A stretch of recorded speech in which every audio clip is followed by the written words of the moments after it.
Hello, happy pouring people. I'm going to be doing my first swirl today, and I have pretty unsteady hands, so we'll see how it goes.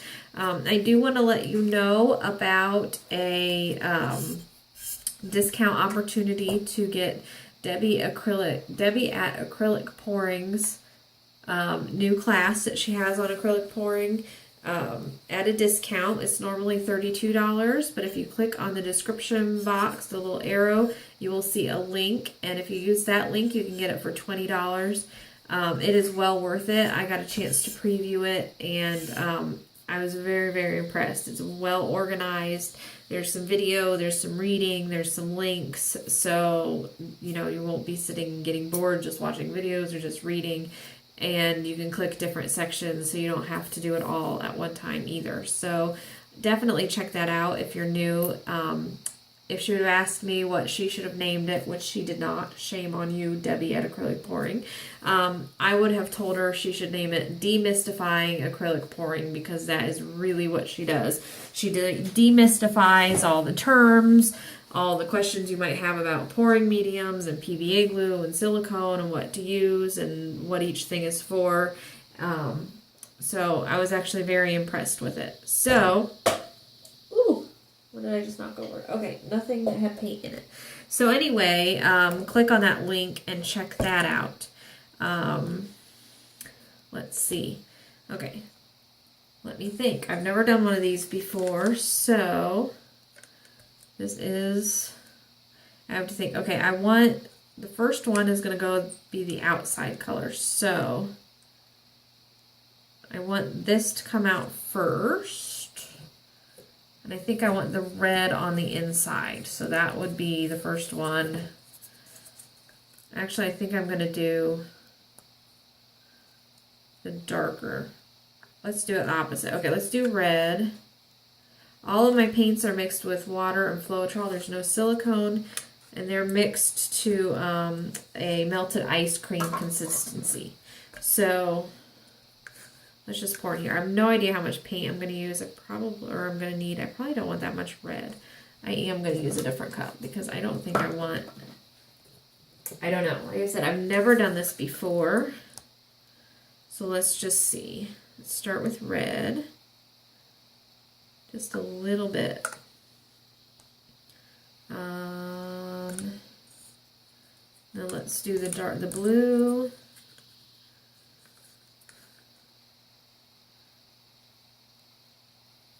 This is Ink Spot.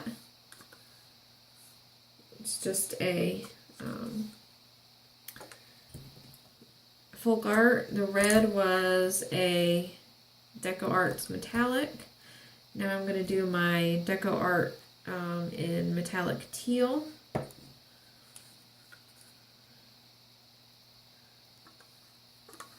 Probably have more than enough paint, I don't know.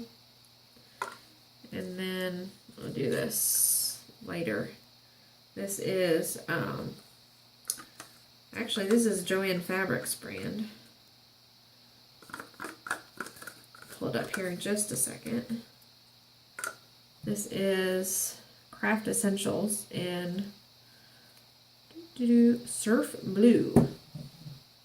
Okay, let me get these cups out of the way, and then I'll pour my white on.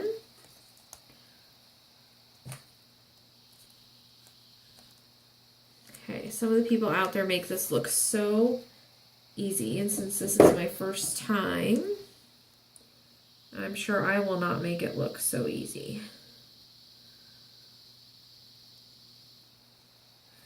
I do not know what I am doing. I'm going to do the outside though real quick. This is just a ceramic tile with a primer sprayed on it. I'm not worried about the edges. I can paint those white, but I mean the sides. I wonder if that's enough white. Let's spread it around a little bit.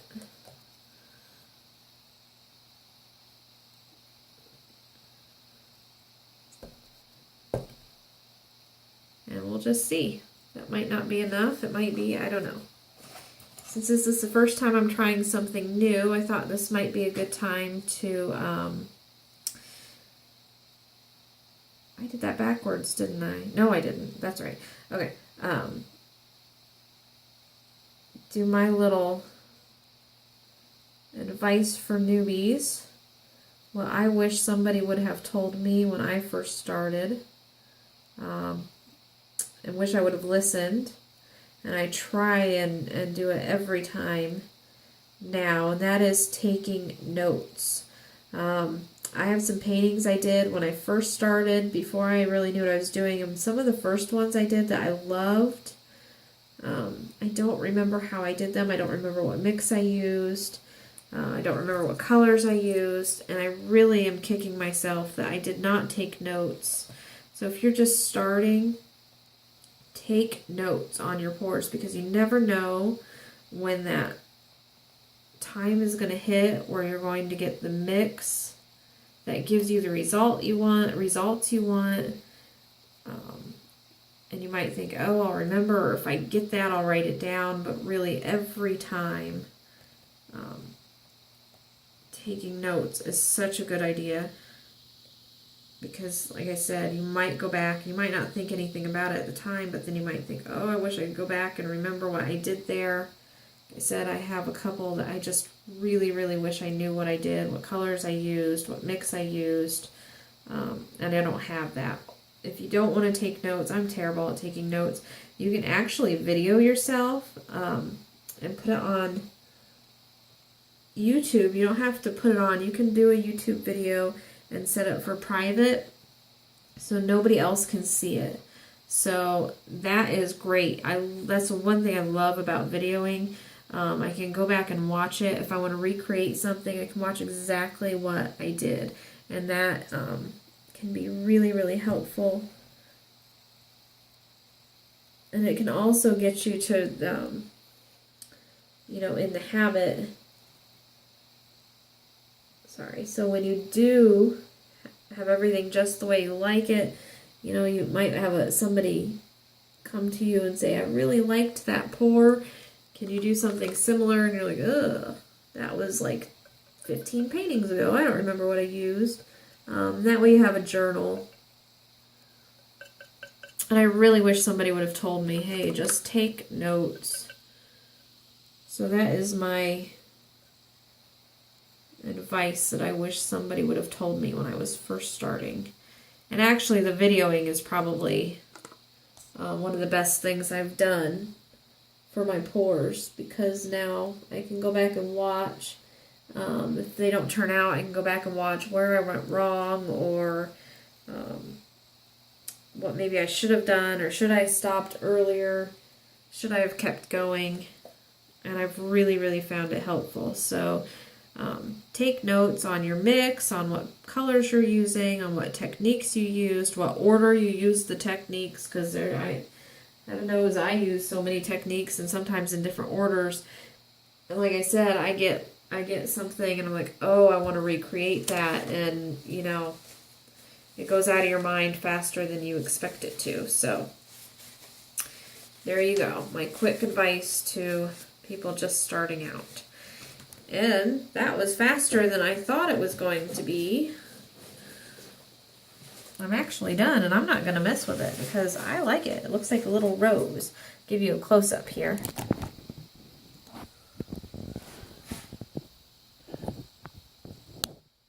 Pretty. I love the striations that the swirl gives. Is that focusing? Focus. Isn't that pretty? That teal? Not bad, I must say, for the first time trying it. And those two being metallics, really cool. Let me know what you think, and if you have advice for people who are just starting out, leave it in the comments, and then people who are new can go through and see what your advice is, because I think it's always helpful looking back. Hindsight is always 20/20. And sometimes when we've been doing something for a while, we can go back and say, gosh, I wish I would have been doing that all along. And don't forget to check out that link for Deby at Acrylic Pourings class. I will also link her YouTube channel, excuse me, in the description bar if you want to check that out and see who she is before you invest in the class. She has a great YouTube channel. And we will see how this dries, and we will see you next time. Thumbs up or thumbs down, guys. If you liked it or didn't like it, let me know. And always, you can subscribe if you want to see what I'm up to next. We'll see you next time, guys. Happy pouring!